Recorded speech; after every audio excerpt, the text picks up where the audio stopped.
All right, we are here for the 12th episode of the Let's Go podcast. You got a super highly anticipated championship preview podcast. We're super excited to have the batting champ Glenn Zuckerman on the podcast. Yankee Itzkwitz will join us soon as well. Super excited to go through our championship preview, talk about a little bit HSL history and everything that comes with that. We want to thank Evo Care Group, as always, for being our league sponsor and being our backbone of everything. All right, so as Avi mentioned, we're here with the great Glenn Titan batting champ Zuckerman, and we were chatting just before we went live, and Glenn let me know that not only is he the batting champ. I didn't let you know that. Your stats let you know that. Your stat sheet let you know that. But I tied some other people, so it doesn't count. So what stats? So you beat Adam Hoffman in OPS by .004. What else are you leading in? I don't know. You tell me. You're the one keeping the stats. I can pull it up. We could pull it up. Let's do a live. Let's do a live. A live lookup, and it's no surprise. We don't want to inflate your ego too much. Steve Pollen, wanted us to make sure of that. But Steve didn't want any ego inflation. Not too much. He wanted this zero. Started ego. A while ago. Steve said you're the best hitter he's seen in Jewish softball in his life. Right? Is that what he said, Avi? He did. That's what Steve told me. Wow. It's very high praise. That's from him. That's big. There are plenty of other great ones out there. Trust me. But I happen to like hitting against Steve, so it left a memory, I guess, in his head. That's awesome. It's funny. It's because you would think that that's maybe where Steve gets it from. All the damage that Glenn's done versus Steve now is causing Steve to put permanently into his brain how dynamic of a hitter Glenn is. Let me just tell you a little bit about Steve quickly. Steve, we played against each other more than we played with each other going back 25 years. He started out as a third baseman and a right fielder. And when he saw the pitching wasn't up to par, he turned himself into a pitcher. And I think he's the best pitcher in the league. I don't know. I mean, maybe I'm biased, but he just blows people away. That's what I thought also. Dave, remember when we had Steve on? He was saying something like he was always a pitcher, but like he was never really the main pitcher, but he pitched from like when he was in high school or something like that. Like I remember, like I mentioned this to Steve when we had him on. Yeah, go ahead. Yeah, I think he resents the notion that he made some kind of mid-career change. I don't know why. That was my sense. He wants early. It wasn't mid. But this guy's a gamer. I mean, he can throw 5 days in a row without any pain or any soreness. It's beyond description. He doesn't take a pitch off. Every pitch he's grunting. He's throwing everything he has into it. I'm lucky to be behind him. I know you're going to talk about that first game of the season. We'll get to that, but I feel badly about that. But this guy is throwing a lot of games like that.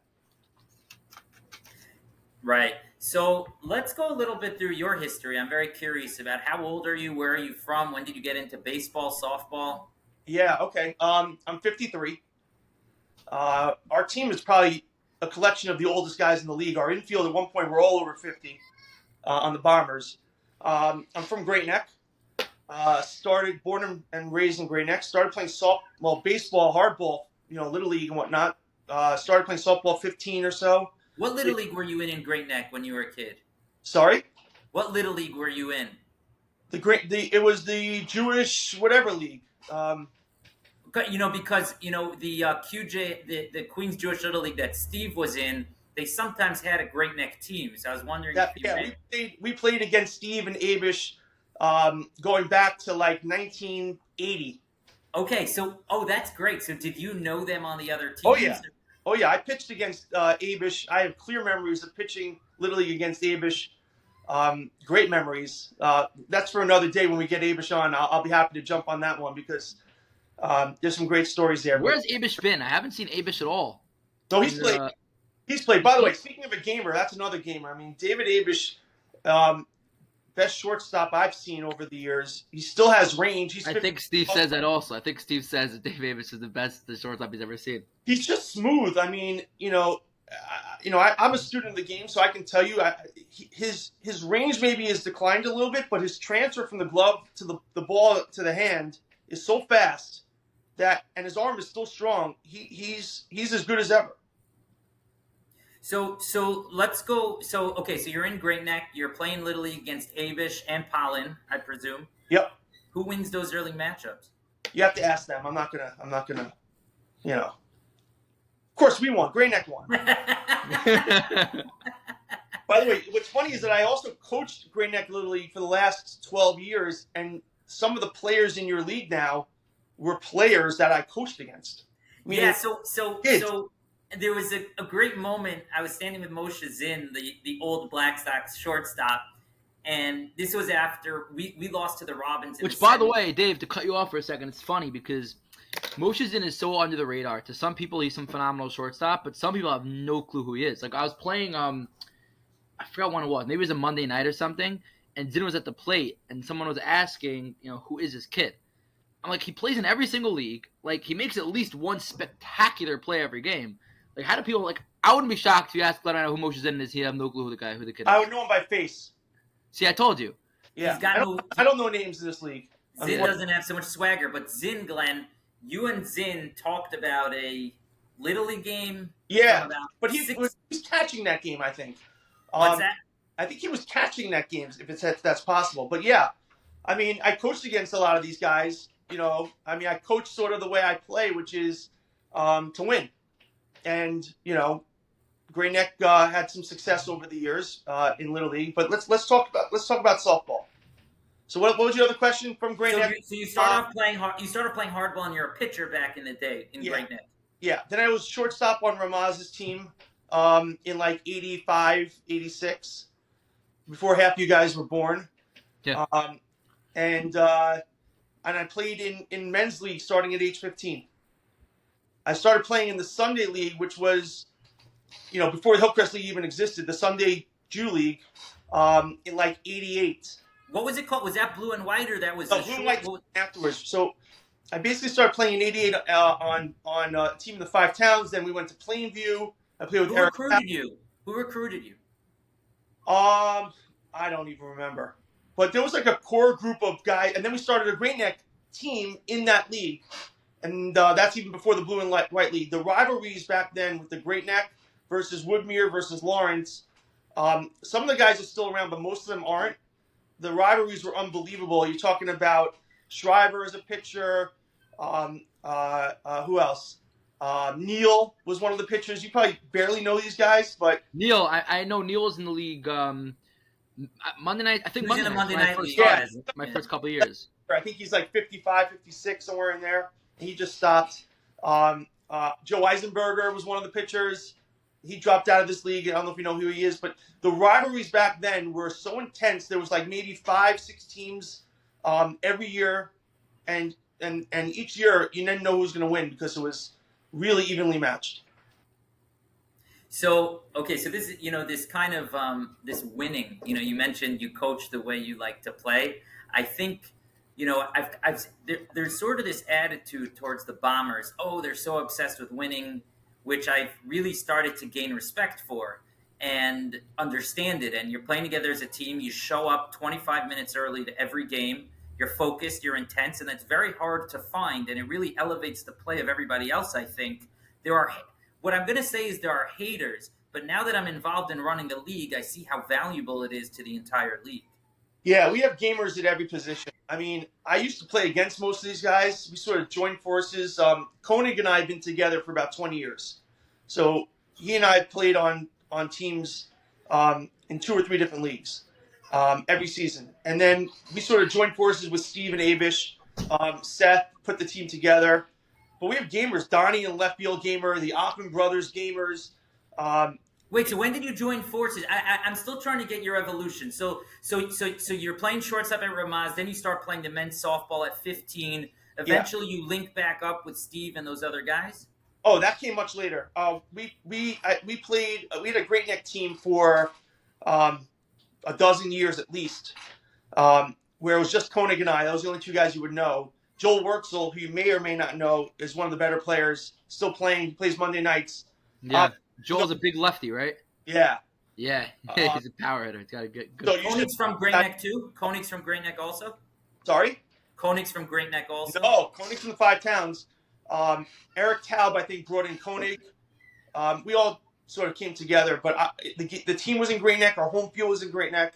But I was the only one or two people from Great Neck that actually played. My brother played for a bunch of years. Then he moved to the city. But in any event, the rivalries were great. But then I went, I guess it was like 2017 or so. Seth was putting a team together in this Hillcrest League because the Blue and White League fell apart. And I jumped on that and haven't left. I love playing with these guys. So after 20, so you're saying these guys were your rivals for decades. For and sure. You only joined forces with them 5-6 years ago. And the banter within our own team right now still goes back to the games of yesteryear. Seth still tells us about the walk-off home run he hit in the playoffs over the fence in Lawrence Middle, which is not such a deep fence, by the way. Abish, Colin, I mean, the rivalries within our own team. And we have it also on Monday nights. I'm not playing with these guys Monday nights. I play against Steve Monday nights. I play against Donnie Monday nights. I play against the Hoffman guys Monday nights. So you're in the Monday Night League? I didn't know that. Glenn's with Koenig and Kaufman Monday nights. Yeah. By the way, Kaufman's a great pitcher. I love playing. He's a gamer.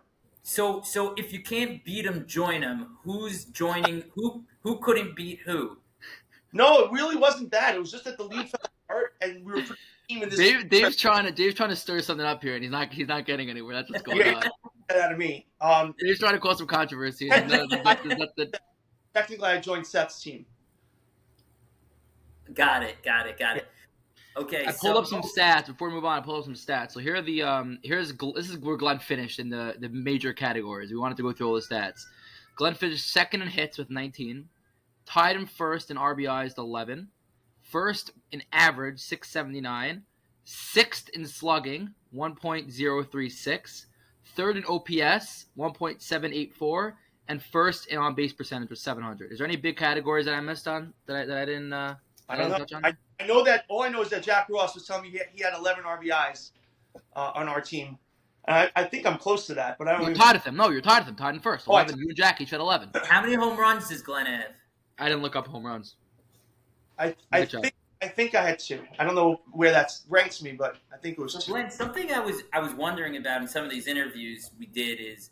Yeah, Glenn's in a large tie with 2 home runs in first place. A 1, 2, 3, 4, 5, 6, 7, 8-way tie.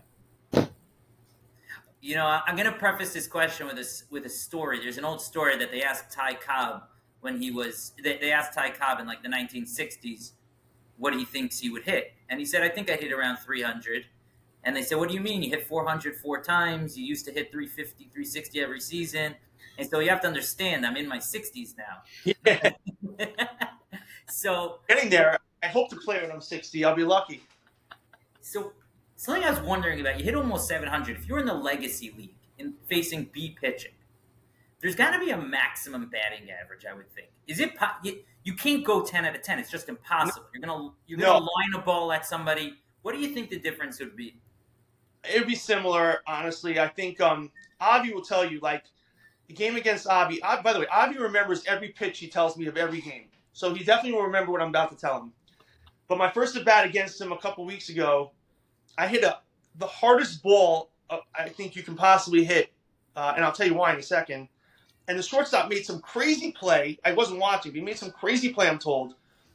And I'm not the fastest. I get to first base, and the first baseman makes some crazy scoop, okay? And it was like, like highlight reel play. You know the players. I don't remember who the players That was actually Yako Sabo at short that game. He wasn't playing that game. Right. And I was out. What are you going to do? Now, let me tell you the rest of the story because it's interesting. The next guy hits a ball that went like literally to the fence and it had a sound to it that made no sense to me. It was like, there's something wrong here. I go check the ball. Sure enough, it's a clincher gold ball, right? It's one of these like golf ball type balls. Yeah, though they use that in Lakewood and they use that in other places. Yeah. It's called a fake ball. I don't like it. Pitch that Avi threw, the guy Hoffman hits a line drive off of his chest. It would have killed him with the goal ball. So technically, I feel responsible that Avi's still here today. That's a very good story. You should know Ariel Cohen is chiming in with hi everyone, just so we Oh, know. they could get in. Ellie Ray's messaging me that you need a certain amount of subscribers in order to go live. That's on YouTube. Oh, I don't know. Ariel Cohen is saying hi. That's a great story, and you should know I was going before that game, so I was looking. Each team's responsible to supply a softball, right? So the way it works is they come in boxes and they come in a plastic in the boxes. So I had a ball in a plastic loose. It's not in a box. So I assumed it probably rolled out of one of the boxes because now that I'm commissioner, I have a million balls in my trunk. And I took one of those balls to the game and I unwrapped it, and then who is it? Donnie Perlman hit the shot. It destroyed it off the left field wall. Yeah, Donnie hit the shot. Destroyed it off the left field wall. And I didn't make much of it. I heard a little bit of a sound, but didn't make much of it. And next thing I know, a couple guys from my team are chirping, and then Glenn basically took the lead on it. He's like, "There's something wrong with that ball." And then literally, I think it was the next pitch after he took the ball out and brought the new ball in. Adam hit a bullet right over here, like on my chest, and I had like a massive black mark. If that was a gold ball, oof, that is trouble. All right, I gotta say about that game though. I mean, Glenn came in with about a 700 batting average, and diving play or not, Edelman held him to a 2 for 4. So it seems like he got the better of you, Glenn. Well, I have to ask Avi a question because I want to test his memory if we can. Yep. So say you remember every pitch of every game. Do you remember what happened on June 26, 2022? I don't want to talk about there are certain games that. So let me tell you something about that game. We walked in. Okay. Dave, you're not looking at the screen. It says June 26, 2022, 12-10 comeback, 5 for 5. Wait. Read it one more time, and I'm zooming in. Game ball, Bombers 2022 championship, June 26, 2022, 12-10 comeback, and I was 5 for 5, so they handed me the game ball. Now, the truth is, the winning shot was Offman. Shuey Offman, yeah. Wow, Ariel Cohen is popping in for a minute. We're testing out this new soft. Wow, he's ready to go. Look at him. Hey, guys. What's up? How you doing? Congrats on the batting title, Glenn. Thank you. Some of it was against you, I think, wasn't it? Yeah, actually, your first game of the season, I was filling in for Benji's team, the Smash Bros.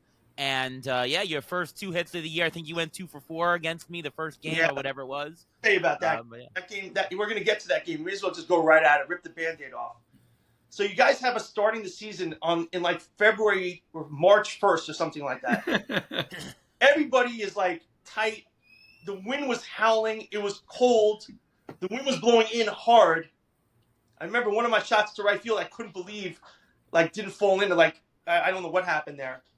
But get to the end of the game where Pollen was throwing far from a perfect game, but a no-hitter. You already scored a couple runs on errors. So, Avi, you want to take the story since you definitely led with it in the preview. Yeah, sure. So opening day, Steve Pollen's throwing a gem. 2 innings go by, 3 innings go by, and Steve doesn't make much of it because Steve has the ability to throw 3, 4, 5 innings, fairly easily without giving up any damage. We get to the 7th inning, and I go over to Steve. I'm like, have you thrown any no hitters before? He's like, yeah, I've thrown 7, 8, 9. I can't even remember. But I've never thrown a no hitter on an opening day. It's never happened. Never in my life. This is the time. 1 out, 2 outs. Glenn is the most fundamental first baseman you'll find. Guy, it's a routine ground ball to Jack Ross at third. He has it, fires it right to Glenn, and it just. I think Hold on. Now, Glenn, do you have that ball also? Did you save that one too? Does it say on it Steve's busted no hitter? Ariel doesn't have a cable, I can guarantee that. But let me just tell you, if you go to the video, you'll see that it was so cold and I was so not fresh that I tripped going to first base, and Jack's been throwing the ball all day, all over the place, and I'm literally on my knees trying to catch one of his rocket throws that's sinking. And it handcuffed me, and I dropped it. But that wasn't a hit, right? Ariel, you're a scorer. That's an error. That was an error. No, that was an error. Correct. No, the no hitter survived. correct? It was just another error on top of previous errors. The no-hitter survived, and then one pitch later, I think the next pitch, a rocket to left field, which not only broke up the no-hitter, by the way, but actually got them back in the game. I think they ended up scoring 2 runs with the tying run at the plate at one point. All right, Avi, just to interrupt you, Yankee Itzkowitz is about to come on. Ariel, did you have a specific question you wanted to share? Well, I want to know. I mean, nobody's won anything yet, but what do you say? If should we have the Titan winners play the Legacy winners to see what would happen? We can certainly do that. I mean, I'm not saying we're going to win, but I think both of our teams are pretty strong. So set it up. That would be great. And Ariel, well, we would. I think what Ariel's really looking for here, Glenn, is Ariel needs a little bit of a confidence boost to join the Titan League. He's intimidated. He's intimidated by the Bombers. We're all pushing Ariel. Join the Titan League. Help him get there, Glenn. Okay, well, Ariel is the kind of guy, obviously, who would rather win the ERA title in AAA than be an average pitcher or slightly above average in majors. If you're ready for a call-up, Ariel, let's go. Bring it on. All right. Well, hey, you never know. Ariel, Glenn is voicing the voices of all the Titan League players, just by the way. All right, we have joining us right now. Take care, guys. Bye, Ariel. Ariel, you can stick around if you want. It's always fun having you. Gotta run, but great to see you guys. Good luck in your championship game this week. Thank you. Thanks for popping in, Ariel. Is he in the championship in the other league? He's in the semis this week. Semis in another league. Awesome. Yeah. All right, welcome to Yankee Itzkowitz. I know Yankee's on King Ventures. I said to Avi Edelman, we need to get somebody from King Ventures on. He said, Yankee Itzkowitz. I said, I don't know anything about the guy. He said he's a spectacular ball player. I reached out to Ellie Race. What's that? Used to be. Used to be? How old are you? 35. Yeah, Yankee, you're still playing center field, okay? You're still fine. You're still fine. You're still playing center 35. field. 35? 35 and 5 kids in, so it takes a total. 5 kids in. Very nice. Do you know who Glenn Zuckerman is? I definitely do. Glenn, nice to meet you. Hopefully we'll see you on the field. All of the field. But years, I hope we have this conversation again. Yes, How do you know Glenn? I've been playing, I think the first time we played was in Croton.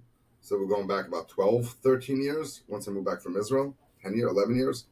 And I try to have a good relationship with everybody, whether our team or the other team. And whenever I was stuck on first base, whether I got on base with an error or a walk, I always had a great communication with Glenn.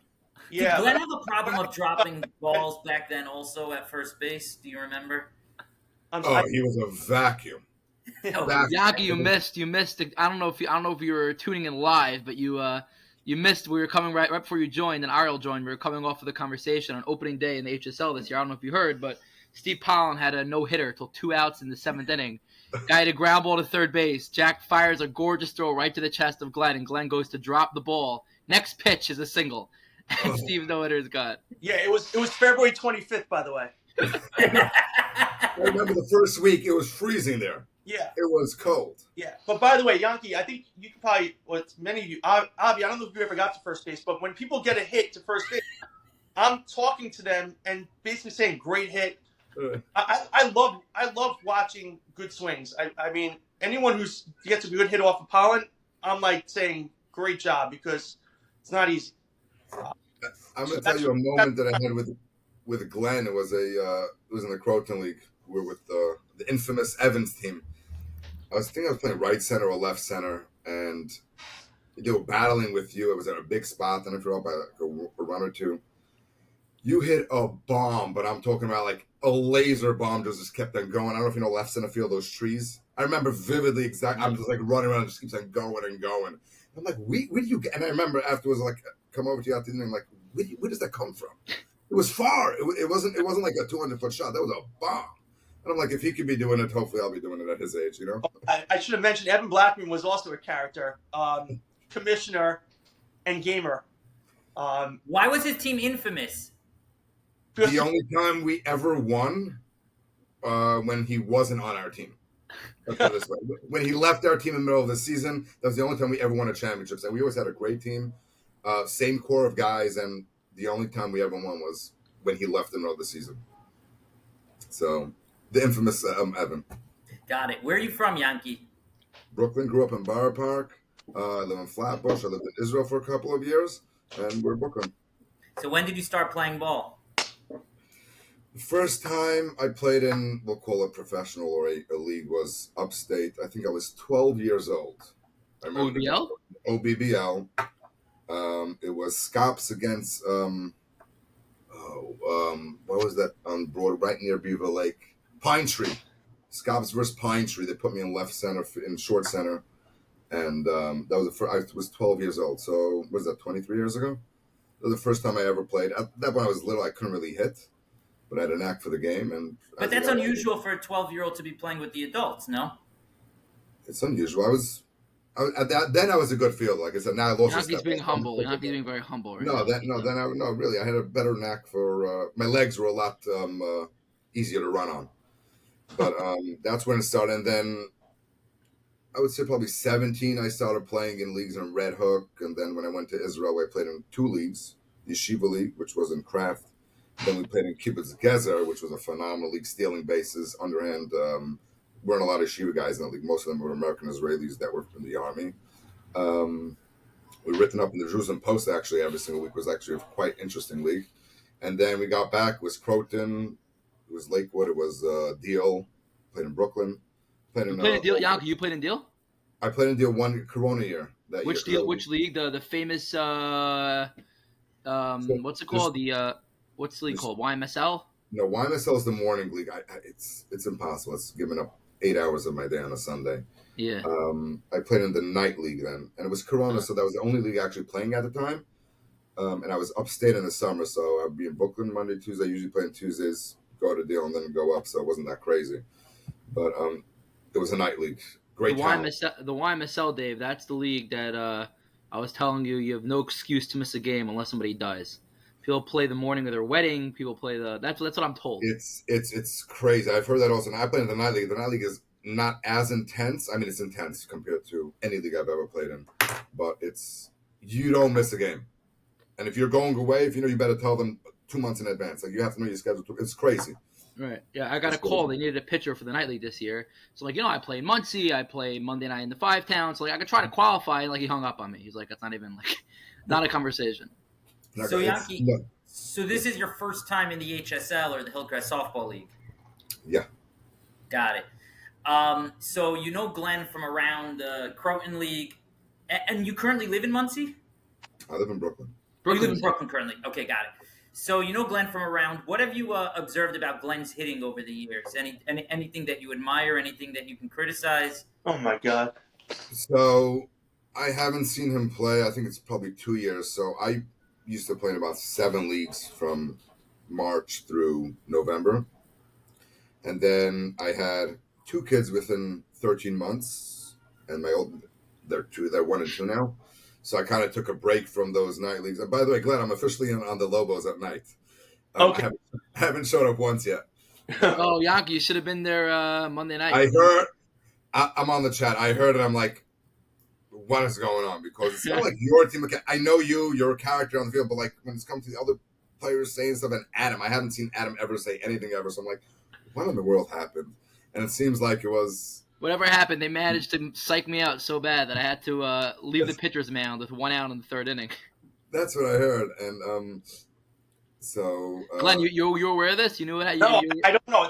I think Steve was pitching Monday, right? Yeah, I knew it was going to happen. It was a disaster waiting to happen. I mean, you were there the first game. I'll just say this much. Certain umpires are meant for certain games. Certain umpires are not meant for certain games. And when there are certain personalities on the field and certain umpires on the field, it doesn't really, the results aren't necessarily going to be too pretty. And it got a little intense, to say the least. I didn't hear any. Yeah. What's that? I didn't hear anything about that part of it. Yeah, it was. Listen. It doesn't help when we knock Steve around for 8 runs in the 1st inning. I'll tell you that much. I heard That's what I heard. They decided not to show up. Obviously, they said it was probably dribblers and bloops and this, but yeah. And there's actually another controversy before all the screaming started. And Dave, I'm sorry, we'll get back to our program. But That's good. Before all this whole chaos in the 3rd inning took place, I came up with twice in a row, once in the first, once in the second, with a runner on third and less than 2 outs, and I do my patent 3/4 chop swing to first base. And after the first time I did it, and I'm sure Steve's gonna watch this, he's gonna love this. Steve flipped. That's not a swing. That's not softball. You can't do that. That's illegal. And that's the first time. And then I come up probably 25 minutes later because all the runs we scored. Same situation. Runner on third, 1 out. Again, a little soft chop swing to the right side. I think it was to Steve actually who fielded it and threw it a little wild. And Zinn was running on the release because he knew I was gonna do it. He lost it. He lost his everything. He's like, that's not softball. You don't do that. It's not legal. And that was just all feeding into the eventual third inning, meltdown of the terrible call by the umpire. But it was a wacko of a night. It was so intense. So back to the main question that you asked regarding Glenn. So I think the last time was probably 2-3 years ago, and I haven't seen a guy with the swing where everything's just on a line. I can't remember the last time he popped up. And if you're popping up, we'll call it a pop. It's really, really deep in the outfield. There's no soft loops. He'll never ever give you an easy out. He'll fight off pitches, and he'll just rip one. He doesn't go opposite field on a soft loop. He'll hit it through the hole, hard line drives every single time, or he'll get walked because he'll battle. And I've seen that. Yeah, over and over. I appreciate that. I all I can tell you is that I try not to take off an at bat. So every at bat I go up there with a plan, and like the last at bat of the season against Kalkman is the one that I'm remembering the most. Which is, I'm like, I just wanted to punch someone through the middle, and he gloved it, and that's what sits with me. Like it's I just try not to take off a single at bat. It's gonna be hard, like I said. It's gonna be a hard hit every single one. Is that the game that caused King Ventures to be the road team for the championship because they decided to show up with 8 guys? They started with 8 guys. They didn't take the game seriously. I guess they tried to, but they couldn't get guys. I don't know what happened. It would have been a great. Hey, Yankee, what the hell happened? I wasn't there. I wasn't around. And I told them from the beginning that I wasn't going to be there. And I don't know if people were supposed to show up that canceled last minute. I don't even know, I'll be honest. So I have to say, let me give you a little context, Yankee, since it's your first time in the Hilker Softball League. Basically, the Bombers joined the league about 6 years ago. They've won the championship every year except one. And the Avi's team, which I was on a couple of years ago, we were beating them 10-4 or something, and they mounted a huge comeback. Do you have to bring that up again, Dave? Sorry. So, Avi was Yankee, it was more than that. If you want to get into it, we were up 8-1, 11-4, and eventually 11-9 with 2 outs in the bottom of the 8th, and Shuey Hoffman hit a 3-run bomb. Do you remember who started that inning and how that inning unfolded? In the 8th inning? Yeah. I'd love to get more into it. I was going to give Yankee a little more content. You know what, Glenn? Let me finish this point, and then let's get into it. I'm joking.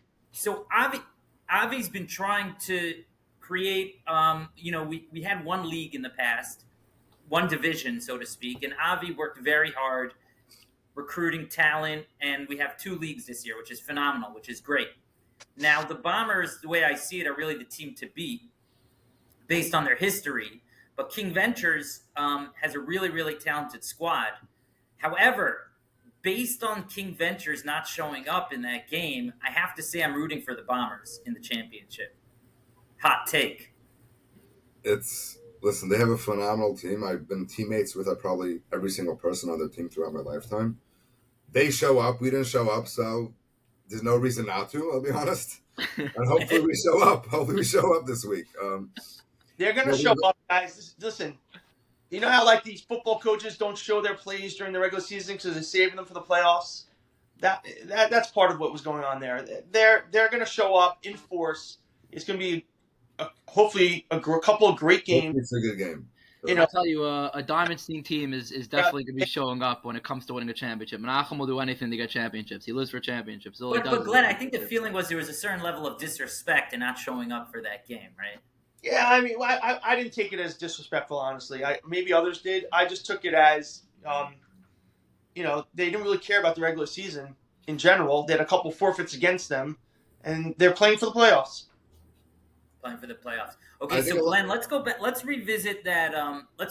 Championship game from 2 years ago. Which was Yankee, really what were you going to say first? You were saying something before Dave a little bit, I think, disrespectfully cut you off. No. A little bit had to. I think the weather, I think, was also a factor. That's what I heard behind the scenes. It was. So and yeah, I mean, I think everyone in our team has been, teammates with I played with Steve in the night league in Brooklyn the last 3-4 years. So which this year will be the night league in the North Windermere Park, Five Towns Fall League, HSL Fall League coming your way this year. So that's so that means that there's no Croton League in fall. Oh, what do you mean Croton? No, I mean no Coil League. He means Coil. what he means by Croton is the Coil League. The Coil League is ceasing to exist in my mind, and Diamond Seed's mind, and your mind. We're all going to the Five Towns to the HSL Fall League this year. Is there also my question? Is there also a Croton League in Five Towns? There'll be a Coil League. I'm sure Ike's going to continue to run. Croton. Is there going to be a night league that they have now? No. Avi, he's asking about the West Hempstead Softball League, Ariel Cohen. Oh, no, I'm running it in the fall. It's not being run through Ariel Cohen. It's being run through myself, correct. Okay. Ariel might help out, but it's under the HSL platform, like the one that's Sunday mornings. So HSL started, we're calling it Sunday mornings, after Blue and White, we won the final season of Blue and White. Yeah, Glenn was giving us that history, yeah. Yeah, the Blue and White League was great, and the rivalry was amazing. I think the last season I only had 5 teams, but the talent and the competition was every single team was the beginning of the season could have won the championships. Exactly. Exactly what Glenn said 20 minutes ago. It's so funny. Championship game, I think we played the Lobos, and at that point with the Croton and Evan left in all the season. We played the Lobos. I think they were the Bombers. The first game we won 2-1. We won on a walk-off sacrifice fly, and the second game we destroyed them. But the talent, like winning a 2-1 game. And there was also some games where I think we turned 6 double plays in a 7-inning game. I mean, it was so much fun. There were no errors. It was great talent. Great talent. I think there's like a gap in, like maybe 30 to 40-year-old people weren't playing softball back then. It was all the same guys. No new guys were coming in. Correct. And so everyone knew the scouting report on every player, where they liked to go, what they did, and the games were intense. There were some fights, if I remember correctly. It was crazy. It got intense, but it wasn't like we're gonna kill each other. It was like it just heated in the moment, and it wasn't a personal thing. Right. Like, everyone was so close with everybody. But like you said, with positioning, certain batters you'll put 5 infielders. You'll have a short center fielder. You have 4 outfielders. You'll put a guy all the way to the left side. Everybody said that's where they went. You knew you had a scouting report because you played with them so often. It was so much fun to watch, and it was a lot of it was. Yeah, 8 guys on the right side for Evan Blackman. That was yeah, exactly right. Yeah. But seriously though, guys, you're running a great league here. I'm not, what we're saying about the Blue and White League was great, but you guys are running a solid league.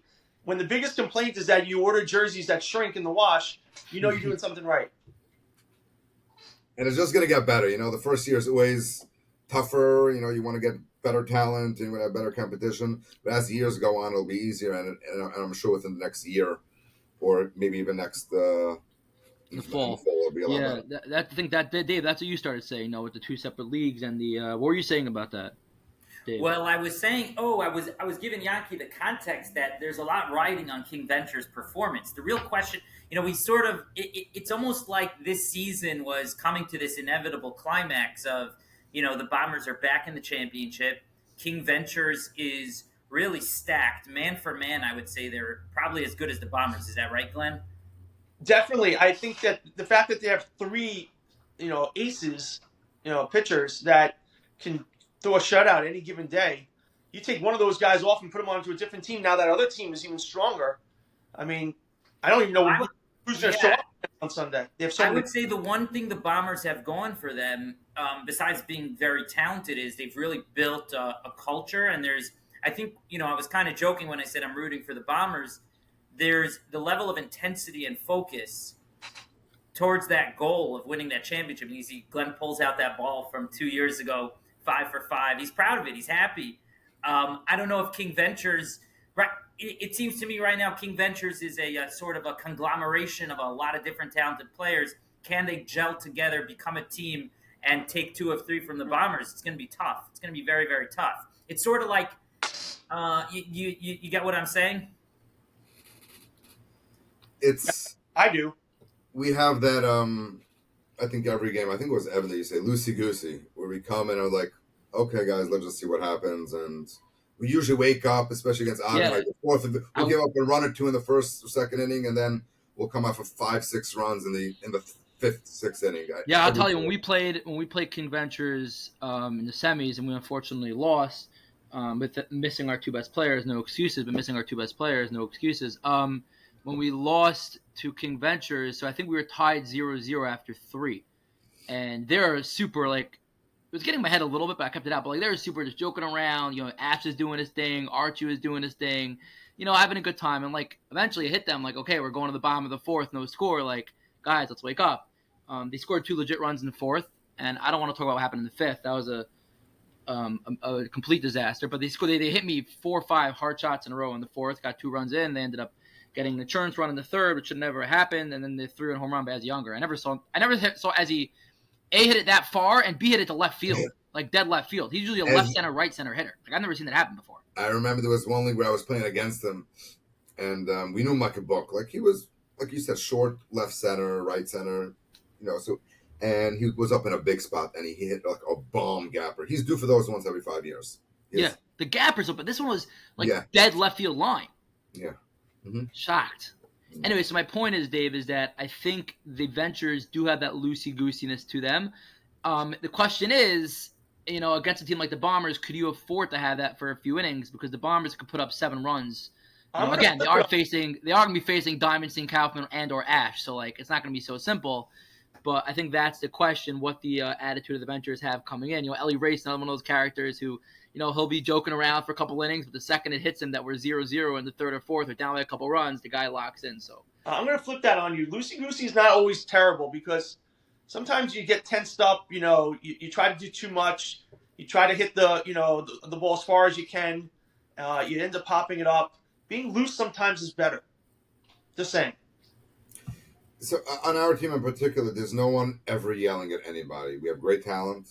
There's no boss like anyone's going to yell, whether it's a bad play or anything. No one says a word. It just has to come to a point, especially when we facing the Bombers, and I think we will get that because we're smart enough and we have all played in the league long enough. We're like, okay, guys, let's get ahead in the game. Let's be serious, but like, if someone pops up, okay, we had it against you, Ash. How many times was Ash up with the bases loaded? 3 times. I was so happy because the game before when we faced Ash, I faced Ash Monday night in the West Hempstead League that takes place in North Woodmere, and Ash, I think it was 2 Monday nights ago, he went 3 for 3 with 2 triples and a home run. And I was devastated. He killed me. And that's what Madison put him up for. Right. And then in Sunday morning, I think Ash went 0 for 4 with 4 pop-ups, so I'm not mistaken. 4 pop-ups to the pitcher, Glenn. To the pitcher, right. At least 2 or 3 that were to me, it was like first base. Maybe his tights all were 4 to me? I'm not sure, but it was 4 pop-ups. It was 4 pop-ups, and I think at least twice was with the bases loaded, and I think the other times he had runners on. What did you say, Glenn? I said, you're talking about Ash, right? Yeah. His tights were a little too tight that day. So who's pitching on Sunday? I mean, you know, you have tough choices. I don't know. I just look at I archive the chat. I look at it probably once every. I have an inside scoop. I was told it depends on who the umpire is. Well, who's the umpire? Joe. Apparently, everyone raves about Joe, so you got Joe to be the home plate umpire. He umped your last game. He umped your last game. Joe is the one. He's a young guy. He's running out to all the plays at first base. He's very you'd recognize him. He umps the Shoe League, which we don't talk about on the podcast because we got HSL Summer League coming up. But he umps the Shoe League a lot of games. He's one of Dom's main umpires. He's like his highest. He's good. Umpire. Since you mentioned It's Dom, probably from my research. It's going to be Ash because Ash and Joe click. That's what I've been told by an inside scoop. Because Ash and who? The umpire Joe works well with Ash's style. Okay. So Glenn, we have 5 minutes left. Obviously, but there are 2 games, by the way. Just letting you know. So it's not going to be only Ash. I mean, and Ash hates waking up for 8 a.m. games. So I don't know if that scoop is going to. Monday night we had a game, Avi, before yours. And Ash and Diamondstein split the game, and Kaufman pitched the whole game, and it was a 0-0 tie after 8 innings. So it's 6 of one, half dozen of the other. Yeah, I was going to say, Ash and Diamondstein have now combined for 15 straight scoreless innings between our semifinal game and that Monday night game back in 2 days in a row. They're coming in hot for the Bombers. Yeah. So, Avi, you, I would say, were the architect of that team 2 years ago that almost felled the Bombers. what advice would you give to Yankee to take him down this Sunday?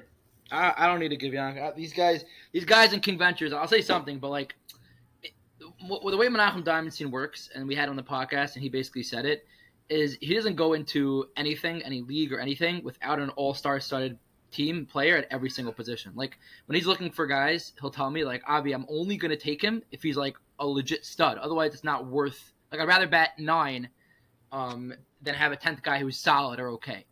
So there's not really when you're that talented, it's very hard to like be like, oh, you should look for this or look for that or look. Again, like Steve is phenomenal. Koenig's phenomenal. They are a bit older. They do get tired. Their strike zone isn't always the most accurate. Maybe to wait on them a little bit, be a little patient. In our game against Steve Monday night, he walked a bunch of guys in the first couple innings. It happens sometimes, so that's something. But again, these guys are all professional hitters. Like I'm not like I consider myself a solid hitter, but I'm not in any place to really give them much advice when it comes to hitting. Like they have Avi Nenner batting 9. Like it's insane. Like the lineup they have is crazy. The talent is unbelievable. I think it's just a matter of, like you said, the Bombers have been playing together for years. Steve and Koenig know how to pitch their field better than any pitcher knows how to pitch to any field, other than maybe the Menachem Diamondstein RSK tournament team, which is a story for another time. Pretty insane. But anyways, like I think that'll come down. It'll come down to how Steve pitches his field versus these hitters. And Bombers as well, like how are they going to handle, Ash, Diamondstein, Kaufman. These guys are legit pitchers. Like, both teams are not going to be able to knock around the other pitcher just like because they're so talented. It's going to come down. I wouldn't be shocked if both games are low-scoring games, even with the talent that they have at the plate. I would not be shocked at all. It's pitching and defense. It always is. It's which pitcher is going to have better control and which field is going to play cleaner, and that's what it boils down to. It's going to come down which infield is going to play cleaner, in my opinion. Right. We are Yankee. I don't know if you ever played in this field. We're playing in a very clean field. West Hempstead High School is our probably our nicest field in the HSL. It's legit. You ever played there? The nicest field that we played in was the turf field. That was great. Yeah, so it's not as nice as right. I forgot the turf field. Not as nice as the turf field, but it's really really nice. Glenn's played there many times. They got real dugouts. Infield's pretty smooth. Great grass. It's a really nice field. So let's get our predictions in for the clash of the Titans this Sunday, and maybe you're not going to get anything out of me, and I highly doubt you get anything out of Yankee either. You're not getting anything out of me. I never, and I always loved it. And I used to play in leagues in Crown Heights, and they were real hotheads. Oh, we're gonna kill you. We're gonna do this. They try to be intimidating. Like do whatever you want. I'll give you one prediction. I think it's going to Game 3. How's that? I like that. I have my handy dandy notepad that I have all the predictions on, and actually, so far from the at least from the Legacy League, almost all the predictions were within like a run or two, so it's pretty accurate. And Avi Netter's predictions, other than the Blue Wahoo game, which you got wrong, but for our game, he actually called 5-2. He won 7-2. Most of them have been pretty accurate. So if you guys aren't going to give predictions, Dave, we need a prediction from you. I know you said you think the Bombers are going to win. How many games? Give me the scores. I want to hear some predictions. I'm going to give you King Ventures are going to take the first one 5-2. Bombers going to take the second one 4-3. And then the third one, the Bombers are going to beat down King Ventures 7-0. And by the way, Avi, when they asked us if we're going to play best out of 3 or one game, yeah, I'm like, my legs can't handle best out of 3. Let's just do one game. But I got to outvote it. and the other 9 guys are like, nah, best out of 3. No, we're doing best out of 3. I'm like, okay. Let's discuss that. I mean, I'd like to hear from you guys as to who you think has the advantage in a one game versus a best of 3. Because for me, I'm like, let's just play. Play as much as.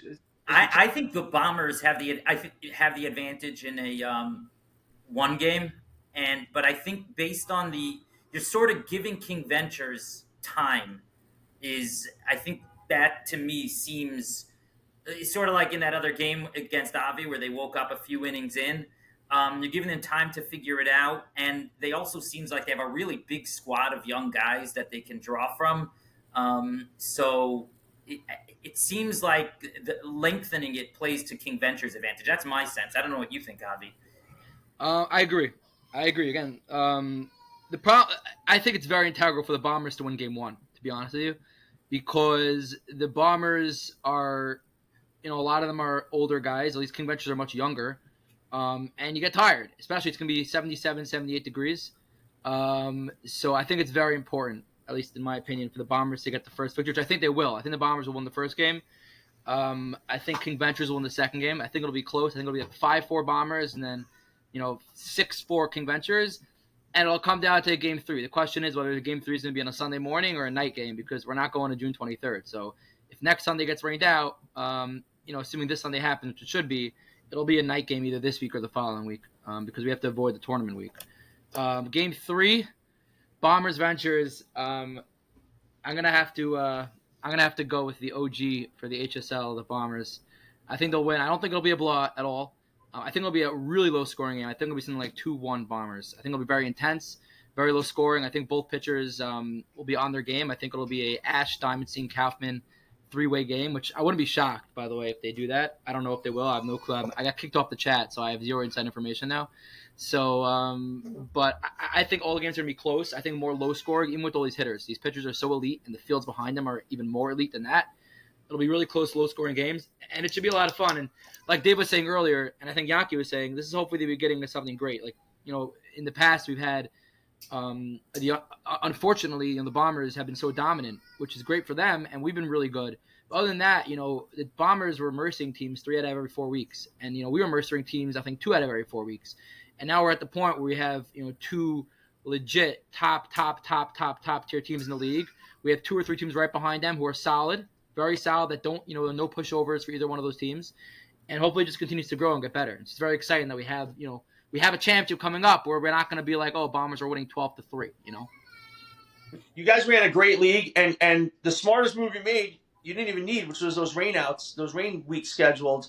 Shockingly, we had no rainouts, or at least in our league, which is amazing. I mean, we got very lucky. Yeah. So, right.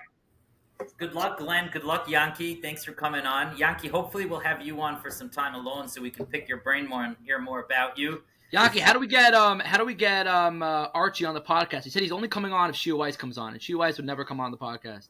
How do we pull it off? Say something about Archie because I've neglected. I'm impressed with Archie's hitting. This guy is as solid a hitter as I think we have in this league. And he and I are not friends. I mean, we don't speak at all, but I admire him for how well he hits the ball. And he and Shia together would be great. So I'll push Shia, you push Archie. Done. We'll make that happen. And if it goes on, we'll be on and then we'll leave, okay? You know what would be really fun if you guys split this Sunday, to have those guys on to kind of dissect the games and talk about. That'd be cool. Yeah. That'd be a lot of fun. All right. Good stuff, guys. Thanks so much, guys. Thanks for coming I'm gonna on. hang up and then I'll give you some instructions.